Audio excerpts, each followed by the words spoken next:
અમારું આ વસાહત મહામંડળ 7 ગામનું છે, જેમાં ઇન્દ્રોડા, બોરી, ધોળકુ, આદિવાડા, પાલેજ, બાસણ, ફતેપુરા એ 7 ગામનો સમાવેશ થાય છે। આ એવા ગામો છે કે જેમણે ગાંધીનગર શહેર માટે જમીનો સરકારને આપી છે, સરકારે જમીન સંપાદન કરી છે, જેના કારણે એમની જે કહેવાય હદ, ગામની હદ નિયત થઈ ગઈ, નક્કી થઈ ગઈ છે, એના બહાર એ લોકો જઈ ના શકે। 63 વર્ષ જેટલો સમય થયો છતાં સરકારે આ 7 ગામના લોકોની રહેણાંકની સમસ્યા સરકારે વિચારી નહીં। એના કારણે સરકારની બેદરકારીના કારણે આજે સરકાર દબાણ માને છે, દબાણ નથી, એ અમારી મજબૂરીમાં થયેલા મકાનો છે।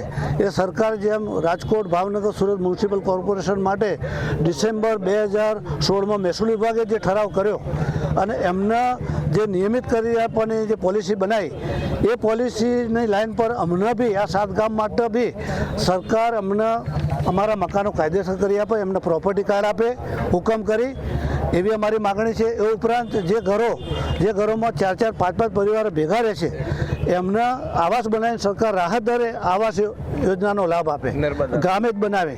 નર્મદા યોજનાના ખેડૂતોને જે લાભ આપવામાં આવ્યા છે, અસંખ્ય લાભો આપવામાં આવ્યા છે કે જ્યાં 500 મીટરના પ્લોટ માત્ર જમીન ગુમાવનાર નહીં, જમીન ના ગુમાવે એને બી 500 મીટરનો પ્લોટ, એમના 18 વર્ષના છોકરાઓ એમને 500 મીટરના પ્લોટ આપે છે, જ્યારે અહીંયા કશું આપ્યું નથી।